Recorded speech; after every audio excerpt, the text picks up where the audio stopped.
ওসমান হাদির স্ত্রীকে দেখো, অবাক হয়ে গেলাম। এত কিছুর মধ্য দিয়ে স্বামীর বিষয়ে মিডিয়ার সামনে একটা টু শব্দটা করে নাই। আহারে, শেষ মুহূর্তে ওসমান হাদির লাশটা যখন এসেছে, শেষবারের মতো নিজের স্বামীকে দেখার জন্য স্ত্রী আসছে, সেখানে শত শত মিডিয়ার ক্যামেরা দাঁড়ানো, ওই নারীর একটা সিঙ্গেল পিকচার পর্যন্ত নিতে পারে নাই। তাকে পর্দার আড়াল করে আনা হয়েছে, আর পর্দার সহিত নিয়ে যাওয়া হয়েছে। ওসমান হাদির একটা 8 মাসের বাচ্চা আছে।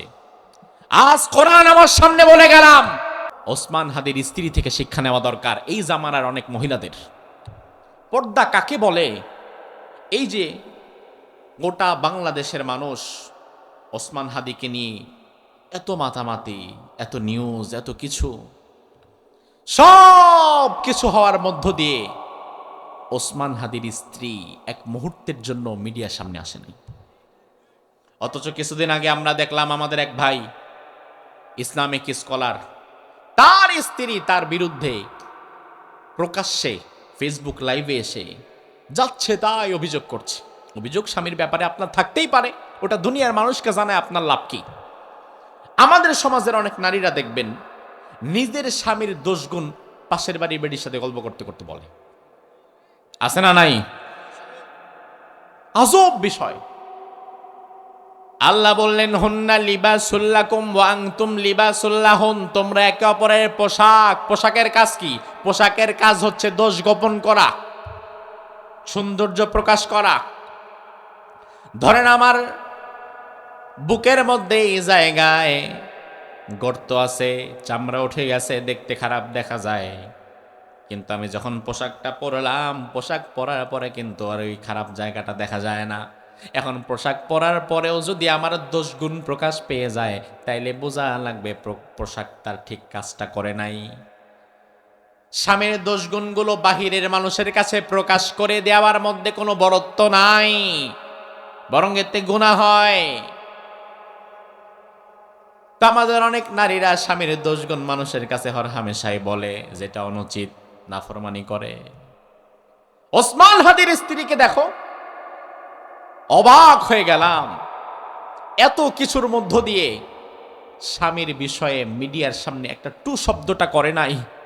আহারে, শেষ মুহূর্তে ওসমান হাদির লাশটা যখন এসেছে, শেষবারের মতো নিজের স্বামীকে দেখার জন্য স্ত্রী আসছে, সেখানে শত শত মিডিয়ার ক্যামেরা দাঁড়ানো, ওই নারীর একটা সিঙ্গেল পিকচার পর্যন্ত নিতে পারে নাই। তাকে পর্দার আড়াল করে আনা হয়েছে, আর পর্দার সহিত নিয়ে যাওয়া হয়েছে। ওসমান হাদির একটা 8 মাসের বাচ্চা আছে। আজ কোরআন আমার সামনে বলে গেলাম, যেই শালীনতার পর্দার শিক্ষা ওসমান হাদির স্ত্রীর মধ্যে আছে, যেই নারী যত পর্দাশীলা হয়, যত লজ্জাশীলা হয়, যত আমানতদার হয়, যত মুত্তাকি হয়, পরহেজগার হয়, ওই নারীর সন্তান তত বেশি সাহসিকতা আর বীরত্বের মধ্য দিয়ে গড়ে ওঠে। আমার বিশ্বাস, ওসমান হাদির রেখে যাওয়া এই সন্তান তার স্ত্রী যাকে লালন পালন করে বড় করবে, আগামীতে সে ওসমান হাদির চেয়ে দ্বিগুণ শক্তিতে এই সমাজের মানুষের জন্য আবার দাঁড়িয়ে যাবে। এটা আমার বিশ্বাস।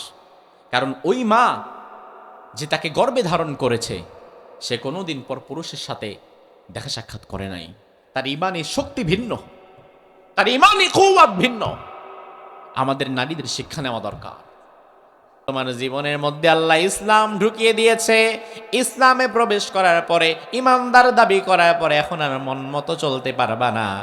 এখন তোমার আল্লাহ চলতে বলবে যেই দিকে, তোমার চলা লাগবে সেই দিকে। তোমার আল্লাহ তোমাকে নামাজ পড়তে বলবে যেইভাবে নামাজ পড়া লাগবে সেভাবে, রোজা রাখতে বলবে যেভাবে রোজা রাখতে হবে সেভাবে, জাকাত দিতে বলবে যেভাবে জাকাত দেওয়া লাগবে সেভাবে, পরিবার চালাতে বলবে যেভাবে পরিবার চালাতে হবে সেভাবে।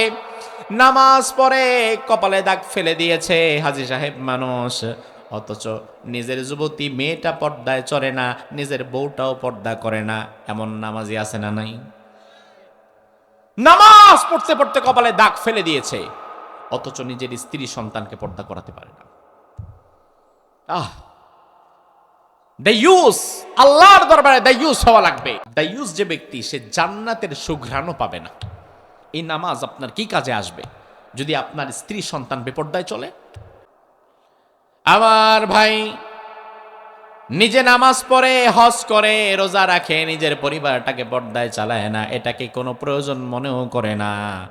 অথচ ঈমান আনার পরে তোমার পরিবার চালাতে হবে সেভাবে, তোমার আল্লাহ চাইবেন যেভাবে। ঈমান আনার পরে তোমার ব্যবসা চলবে যেভাবে, তোমার আল্লাহ চাইবেন যেভাবে। ঈমান আনার পরে তোমার রাজনীতিও চলবেন সেভাবে, তোমার আল্লাহ চাইবেন যেভাবে। অন্যথায় ঈমানদার দাবি করার পরে তুমি পরিবার চালাইলা শয়তানের মতো করে, ব্যবসা চালাইলা সুদ দিয়ে, রাজনীতি করলা মানুষের হক মেরে, তাহলে বিষয়টা কেমন হবে? ওই উট, যে ওটের নাকে রশি বাঁধানো আছে, ওই উট যদি কোনোদিন তার মালিক যেদিকে যেতে চায় সেদিকে না গিয়ে উল্টা দিকে চলে যায়, ওই ওটের নাকটা যেমন ছিঁড়ে যায়, ইমানদার দাবি করার পরে তোমার নাকেও আল্লাহ ইমানের রশি দানায় দিছে। এবার সারা জীবনটা তোমার আল্লাহর কথা মতো চলা লাগবে। তুমি যদি আল্লাহর কথা মতো না চলে, নিজের মন মতো চলতে থাকো, তাইলে ইমানের রশিটাও তোমার থেকে বিচ্ছিন্ন হয়ে যায়। ইমানদার দাবি করার মতো কোনো এখতিয়ারও আর তোমার থাকে না। ইমানদার তো শুধু দাবি করলেই হওয়া যায় না, শুধুমাত্র লা ইলাহা ইল্লাল্লাহ পরে ইমানদার হওয়া যায় না। যদিও লা ইলাহা ইল্লাল্লাহ কালিমাতুত তাওহীদ, তাওহীদের সাক্ষ্য দিয়ে মানা লাগবে, তবে শুধুমাত্র লা ইলাহা ইল্লাল্লাহ পড়ার দ্বারাও ইমানদার হওয়া যায় না। কারণ আমার আল্লাহ বললেন, ওয়া মিনান নাসি মান ইয়াকুলু আমান্না বিল্লাহি ওয়া বিল ইয়াউমিল আখিরি ওয়া মা হুম বিমুমিনিন। দুনিয়ার মানুষের মধ্যে এমন অনেক মানুষ থাকবে, মাইয়াকুলু আমান্না বিল্লাহ, যারা বলবে আমরা আল্লাহর প্রতি ঈমান আনলাম, ওয়া বিল ইয়াউমিল আখির, আমরা আখিরাতের প্রতি ঈমান আনলাম। আল্লাহ বলেন, ওয়া মা হুম বিমুমিনিন, আমি আল্লাহ বললাম তারা কোনোদিন ঈমানদার হতে পারে না। তার মানে আমার ভাই ভালো করে দেখেন, আপনি কালিমা পড়লেন, ঈমানদার দাবিও করলেন, আল্লাহ বললেন তুমি ঈমানদার হতে পারলা না। তার মানে শুধুমাত্র নিছক লা ইলাহা ইল্লাল্লাহ পরে মুখে দাবি করলেই ঈমানদার হওয়া যাবে না। শুধু লা ইলাহা ইল্লাল্লাহ মুখে পড়ে দাবি করলে ঈমানদার হওয়া যাবে না, কারণ সবার কালিমা এক নয়। লা ইলাহা ইল্লাল্লাহ পড়ার পরে ঈমানদার হয়ে গিয়েছেন আবু বকর, আবার এই একই কালিমা লা ইলাহা ইল্লাল্লাহ পড়ার পরেও ঈমানদার হতে পারে নাই আব্দুল্লাহ বিন উবাই। কালিমা কিন্তু দুইজনই পড়ছে। আবু বকরের কালিমা তারে জান্নাতে নিয়ে যাবে, আর আব্দুল্লাহ বিন উবাই কালিমা পড়ার পরেও জাহান্নামে যাওয়া লাগবে। তার মানে দুইজনের কালিমা দেখতে এক হলেও মধ্যখানে ভিন্নতা আছে না নাই? আবু বকর যখন বলেছে লা ইলাহা ইল্লাল্লাহ, আমি আল্লাহ ছাড়া কাউরে মানি না, আমি আল্লাহ ছাড়া কারো বিধান মানি না, আমি আল্লাহ ছাড়া কারো গোলামি করি না, কারো দাসত্ব করি না, আবু বকরের মুখের কথার সাথে সারা জীবনের কাজের মিল আছে না নাই? আর আব্দুল্লাহ বিন উবাই, ওই মুনাফিক, সেও পড়েছে লা ইলাহা ইল্লাল্লাহ, আমি আল্লাহ ছাড়া কাউকে মানি না, এটা শুধু মুখেই পড়েছে, কিন্তু সারা জীবনে আল্লাহর বিধান মতো চলতে পারে নাই। এই জন্য তুমি যদি মুখে দাবি করো আমি আল্লাহ ছাড়া কাউরে মানি না, কারো গোলামি করি না, কারো দাসত্ব করি না, তোমারে চলা লাগবে সারা জীবন লা ইলাহা ইল্লাল্লাহর থিওরির উপরে। এটা যদি করতে না পারো, তাইলে তোমার কালিমাটাও ওই মুনাফিক আব্দুল্লাহ বিন উবাইয়ের কালিমার মতো সস্তা হয়ে যাবে, ওই কালিমার দ্বারা লাভবান হওয়া যাবে না। এজন্য আল্লাহ রাব্বুল আলামিন আয়াতুল কুরসির মধ্যে ইলাহের পরিচয় দিলেন। আল্লাহ বললেন, আল্লাহু লা ইলাহা ইল্লাহু, আমি আল্লাহ ছাড়া তোমাদের কোনো ইলাহ নাই। আমার ভাইরা তাইলে জবাব দেন, আমাদের ইলাহ কয়জন? আরো জোরে, তিনি কে? এবার যদি আমাদের কাছে কেউ এসে বলে আল্লাহকে ইলাহের জায়গা থেকে সরায়া দিতে হবে, আল্লাহকে রব হিসাবে মানা যাবে না, রাজি হবেন? মূসা আলাইহিস সালাম ফিরআউনের কাছে দাওয়াত দিলেন, দাওয়াত দিয়ে বললেন এক আল্লাহর গোলামি করা লাগবে, আল্লাহকে ইলাহ হিসাবে মেনে নেওয়া লাগবে। ফিরআউন মূসা আলাইহিস সালামকে বলে, ও মূসা, মা আলিমতু লাকুম মিন ইলাহিন গায়রি, আমি ফিরআউন ছাড়া আরো কোন ইলাহ তোমার আছে এটা তো আমার জানাই ছিল না। নাউজুবিল্লাহ। কোন ও মনে করতো যে আমি ইলাহ, গোটা মিশরের সাম্রাজ্যের সব মানুষের প্রভু, রব, ইলাহ আমি। মুসা আলাইহিস সালাম বললেন, অসম্ভব, তুমি ইলাহ হতে পারো না। ফেরাউন বলল, মুসা শোনো, লাইন ইত্তাখাযতা ইলাহান গায়রি লাজালান্নাকা মিনাল মাসজুনিন।